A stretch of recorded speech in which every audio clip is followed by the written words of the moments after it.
오늘이 아니라 어제죠 벌써. 어제죠. 예, 화가 지금 24시간 이어지고 있는데 이 한덕수 권한대행이 아시는 것처럼 이완규 법제처장하고 함상훈 서울고등법원 부장판사를 헌법재판관 신임으로 또 이렇게 지금 지명을 했습니다. 근데 저희가 좀 알고 있는 얘기기도 하지만 이완규 법제처장 12.3 비상계엄 해제된 직후에 삼청동 안가를 찾았던 장본인이잖아요. 네. 4인방. 예, 4인방 중에 하나. 예. 이때 보도 영상부터 좀 보고 저희가 이야기를 좀 풀어가 볼까요? 비상계엄이 해제된 바로 그날 저녁, 지난해 12월 4일 대통령의 삼청동 안가 앞에 택시가 멈춰섭니다. 수행원 2명과 동행한 이완규 법제처장입니다. 안가 앞을 지키던 JTBC 카메라에만 포착된 모습입니다. 이날 심야회동엔 이상민 전 행안부 장관, 박성재 법무부 장관, 김주현 민정수석 등 윤석열 전 대통령 최측근 4명이 모였습니다. JTBC 취재에 따르면 경찰 국수본은 지난해 12월 25일 이 처장을 피의자 신분으로 불러 이 모임에 대해 집중 조사했습니다. 계엄 선포 이후 대책을 세우거나 2차 계엄 모의가 있었는지를 물어본 겁니다. 이 처장은 경찰에 한숨을 쉬고 밥만 먹고 헤어진 게 다라고 진술했습니다. 오후에 다시 전화가 오셔가지고 오늘 저녁에 시간 되냐, 저녁 먹어도 되냐라고 해서 내가 시간 된다고 그래가지고 갔던 겁니다. 국회에서 여러 차례 말했는데 조사까지 받는 게 이해가 안 간다며 불쾌감을 드러내기도 했습니다. 그러면서 함께 모인 이들에 대한 진술을 거부했습니다. 안가에 모여 어떤 대화를 나눴냐는 질문에도 진술하지 않겠다고 했습니다. 이 처장은 지난해 12월 14일 휴대전화를 바꿨습니다. 언제 어떤 이유로 교체했냐는 경찰 질문에도 진술 거부권을 행사했습니다. 하지만 대통령실 관계자는 대통령이 경호처에 지시하지 않으면 안가를 열 수조차 없다면서 당시 회동이 참석자들끼리 친목 회동일 리 없다는 취지로 말했습니다. 정말 너무 어이가 없는데 지금 본인의 핸드폰을 수사 중이라는 이유로 핸드폰 교체 이런 것까지 지금 한 사람이 헌법재판관이 되겠다고 하는 거잖아요. 그 12.3 내란 사태에 대해서도 비협조적이었고 헌법재판소가 이제 이런 관련돼서 정리할 게 되게 많은데 피의자인 이런 사람이 지금 헌법재판관 후보가 되는 게 맞느냐 이런 문제 제기들이 많이 나오고 있지 않습니까? 당사자인데요. 헌법 소화할 의지가 있어 보입니까? 그렇지 않잖아요. 이런 사람이 한다는 게 이게 말이나 됩니까? 저는 뭐 윤석열 대통령의 뭐 동기도 동기지만 그 문재인 정부 때 이제 검찰총장 직무정지 됐을 때 검찰총장을 변호했던 변호인이고 네. 그다음에 장모 변호했고 그리고 뭐 다 아시겠지만 뭐 사법연수원 동기죠. 23 동기입니다. 예. 둘 다 늦게 됐어요. 예, 서울대 또 79학번 동기고 네. 뭐 이런 것들이 이제 맞물려 있는 사람이고요. 그다음에 안가 얘기가 잠깐 나왔는데 국조특위를 하면서 확인된 게 뭐냐면 이완규하고 김주현은 전날 이상민한테 전화를 받아서 당일 약속을 잡았다고 하는 거고요. 그다음에 이제 박성재는 좀 달라요. 법무부 장관. 예, 원래 계획돼 있었던 거다. 계획돼 있었던 저녁 모임이었다. 그리고 김주현이가 보좌관을 통해서 안가를 예약했다. 이 정도가 지금 현재 확인된 거고 나머지 부분에 대해서는 얘기를 안 해요. 아예 얘기를 안 하고 그 다음에 이제 비아폰과 관련돼서 휴대폰 교체한 거에 대해서도 이상민 장관만 교체를 안 하고 나머지 셋은 전부 교체 안가 회동 이후에 교체를 했고요.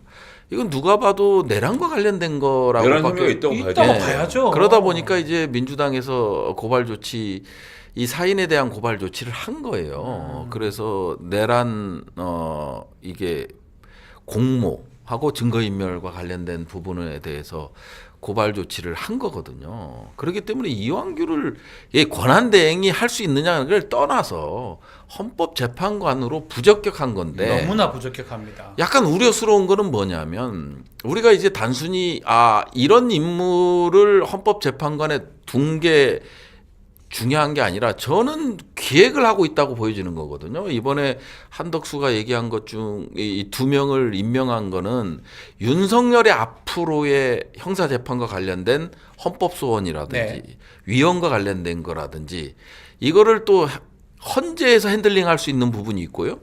또 하나는 우리 민주당 이재명 대표에 대한 헌재 핸들링이 있을 수 있다라는 그런 가능성을 좀 갖고 대비도 해야 된다라는 말씀을 드리고 싶습니다. 최측근이고 뭐 아바타 같은 개인 변호사를 지금 헌법재판관에 쓰려고 했던 모습이 한덕수가 하는 겁니까? 윤석열이 하는 겁니까? 윤석열이죠. 그렇게 보는 게 맞겠죠. 누가 한덕수라고 봐요. 이걸 좀 보충 설명을 하면은 좀 말씀하셨는데 윤석열의 관제 정치라고 봐야 되겠죠. 뭐 한덕수가 할 리는 없을 것 같습니다.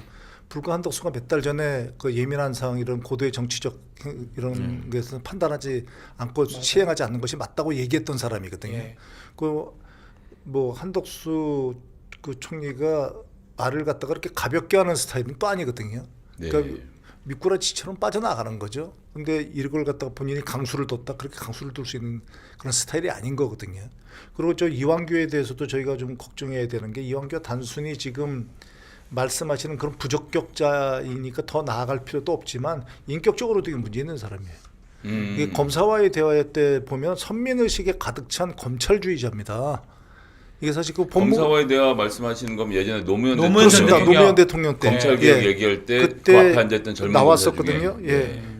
그러면서 그때 얘기한 것 중에 하나가 뭐냐면 법무부 장관의 인사권을 갖다 검찰총장으로 옮기는 거에 대해서 어떻게 생각하느냐고 이제 얘기를 했었거든요. 네. 그러니까 검찰에 의한 검찰을 위한 그 지배나 뭐 검찰 중심으로 세상이 돌아가야 된다고 확고하게 생각하는 스타일이거든요. 그런 사람이 헌법재판관이 된다는 건 그렇습니다. 정말 그럼 왜곡 그 자체가 왜곡되는 거죠. 일단 뭐 어떤 인성 부분도 말씀을 하셨지만 우리 국회에서 부승찬 의원님하고 질의하던 영상들이 답변한 영상이 있습니다. 이거 잠깐 들어보고 다시 이야기 좀 이어가면 좋을 것 같습니다. 선 넘네. 싸가지. 안가에 집합해라. 만나자. 누가 연락이 왔어요? 이상민 장관으로 연락받았습니다. 의심을 해보지 않았어요? 대통령이 오실 거라고 생각했어요? 전혀 생각하지 않았고요. 안가를 이용하는데 대통령이 오지 않을 거라고 생각. 저는 안가를 누가 예약하는지 그런 절차 자체를 모릅니다. 절차를 물어보는 게 아니에요. 저는 모르니까요. 아니 그러니까 어쨌든 대통령이 온다는 생각을 전혀 못. 절차를 물어보는 게 아니라고요. 그래서 아니라고 하지 않습니까? 몰랐다고요. 제 얘기는 대통령이 참석할 거라고 생각을 안 해봤냐 이 얘기예요. 안 해봤습니다. 안가를 이용하는데 그럼요. 법제처장님 집이에요? 말이 안 되는 소리 좀 하지 마시고요. 거기까지 올라가셨으면. 아, 아니, 제가 얘기하고 있잖아요. 처장님. 말씀하십시오. 들으세요. 자, 우리 부승찬 의원님 질문. 되게 뿌듯하게 보고 계세요. 이게 대통령 윤석열이 만날 거를 예상했는지 그 질문이죠. 그 답변을 네. 하기 싫어서 네. 요래저래 피하는 모습이었고. 원래 만날 이 대통령이 소집한 거 그렇죠. 같아요. 안 간대요. 예. 안 간대. 자기 그래서- 집도 아니고 막 예. 들어갑니까? 예. 안가를 누가 보좌관이 아니, 예약을 말도 안 되는 소리 그래서 그래요. 경호처 지원본부장이 답변을 했어요. 자기가 7분의 대통령을 모셨고 네. 7분의 그 앞에 거를 들으면 이 질의가 이해되는데 여기에 대통령이 빠진 안가 모임이 본 적이 있냐? 없다. 없지. 조금 당연히. 예, 그걸 하고 이제 이완규한테 이제 질의를 들어갔던 거거든요. 근데 본인은 뭐 예상 못했다. 예, 계엄 다음 날. 예, 말도 안 되는 얘기인데 예. 이게 그 말투 답변을 하는 것도 상당히 불손해 보여요. 아니, 김용현이 옛날에 네, 계엄 맞아요. 전에 했던 행동하고 비슷해 보이거든요. 아니 이렇게 답하면 안 되죠. 뭐 좀 전에도 말씀드렸지만 늙은 한동훈의 답번 태도예요. 자, 그러면 지금부터 잠시만 주목해 주시기 바랍니다. 제가 구독자분들을 위해서 선물 하나를 준비했는데요. 제가 항상 여러분들께 드리는 말씀이 있습니다. 뉴스만 평소에 잘 챙겨보셔도 돈이 되고 돈을 벌 수 있다라고 말씀을 드렸는데요. 여러분들은 여기 보시는 삼성전자 뉴스를 보고 어떤 생각이 드세요? 아니면 정치인들의 뉴스, 날씨 뉴스를 보고는 어떤 생각이 드시나요? 그냥 뉴스만 보고 끝내는지 아니면 이 뉴스를 어떻게 이용할 수 있는지 이 부분을 고민하고 계시는지를 되물어보고 싶습니다. 그 이유가 뭐냐 하면 제가 지난번에 여러분들께 뭐라고 말씀을 드렸었죠? 지금은 반도체 섹터를 눈여겨보셔야 한다고 말씀드렸습니다. 그리고 나서 이런 썸네일들 뉴스를 통해서 많이 보셨을 겁니다. 반도체 내용이 이슈가 됐을 때 부자들은 어떻게 생각한다? 반도체 관련주들은 뭐가 있는지, 어떤 종목이 가장 좋은지, 어디에 투자해야 돈이 몰리는지 자연스럽게 생각한다고 제가 말씀을 드렸죠. 그 이유가 뭐냐 하면 부자들이 봤을 때는 이슈가 곧 돈으로 이어지고 그 이슈가 나에게 돈을 벌어준다는 경험적 확신이 있기 때문에 부자들은 항상 이런 사회적 이슈를 관심 있게 챙겨본다고 제가 말씀을 드렸습니다. 이번에도 마찬가지인데요. 제가 지난번에 시청자분들과 함께하는 주식으로 수익 내기 이벤트를 진행했었죠. 당연히 100% 무료로 진행을 했었고요. 여기 보시면 아시겠지만 제가 지난번에도 구독이라고 보내주신 모든 시청자분들께 반도체 관련주 중에 가장 크게 급등할 딱 한 종목, 많은 종목도 아니라 한미반도체 한 종목을 여러분들께 추천드렸어요.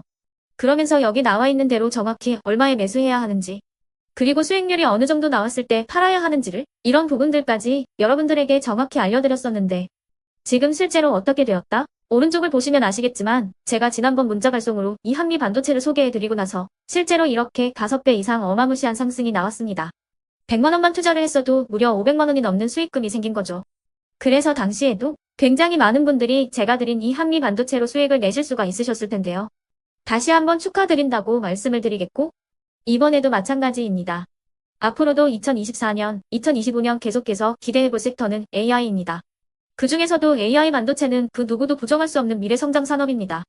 그러면 우리가 어떻게 생각해 볼 수 있을까요? AI 반도체 종목 중에 앞으로 크게 대장 역할을 하면서 10배 이상 급등할 수 있는 텐베고 종목을 지금부터 열심히 추적해야 한다는 겁니다. 큰 돈을 투자하지 않더라도 월급의 일부분, 아주 소액이라도 이 종목을 모아가야 수백 %의 수익률을 손에 쥘 수 있는 것이죠. 지금 여러분이 보고 계시는 이 유튜브 또한 AI 반도체와 아주 밀접한 연관이 있고, 반도체야말로 대한민국의 핵심 산업으로 앞으로 더더욱 시장은 성장할 수밖에 없습니다. 그렇기 때문에 제가 이번에도 뭘 보내드리고 있냐면, 지난번과 똑같이 구독이라는 문자를 보내주시면 제가 AI 반도체 관련주 중에 앞으로 대장주 역할을 하면서 주가가 가장 크게 급등할 한 종목을 여러분들께 문자 발송으로 종목명과 사고 파는 시점을 모두 알려드릴 건데요. 그 문자를 받고 여러분들이 주식으로 돈 버는 연습을 한번 해보셨으면 좋겠고요. 혹시라도 나는 주식을 하지 않는다 하시는 분들은 주변에 주식하시는 지인분들에게 말씀을 해주셔도 되고요. 아니면 연세가 있으셔서 투자가 어렵다 하시는 분들은 이 종목을 자녀분들에게 한번 사봐라, 이걸로 한번 수익을 내봐라, 이렇게 조언을 해주실 수도 있는 거겠죠. 그래서 지금 이 영상을 보시는 시청자분들 중에 나도 이번 종목이 좀 궁금하다 하시는 분들은요, 누구나 상관없이, 그리고 어느 시간대나 상관없이 부담 없이 010-2514-5930번으로 구독이라는 문자 보내주시면 제가 이번에도 똑같이 무료 추천 급등주 문자를 보내드리겠습니다. 이해되시겠죠? 제 번호 010-2514-5930번으로 구독이라는 문자 보내주시면 여러분들이 직접 이슈를 통해서 돈 버는 연습을 해보실 수가 있는 거고, 제가 돈을 받는 것도 아니고 투자를 대신해 드리는 것도 아니기 때문에 부담 없이 신청해 주시면 되는 겁니다. 그리고 수익이 나면 저는 다른 것은 하나도 바라지 않습니다. 제 채널에 구독, 좋아요 한 번씩만 눌러주시라, 이렇게 다시 한번 말씀을 드리겠습니다.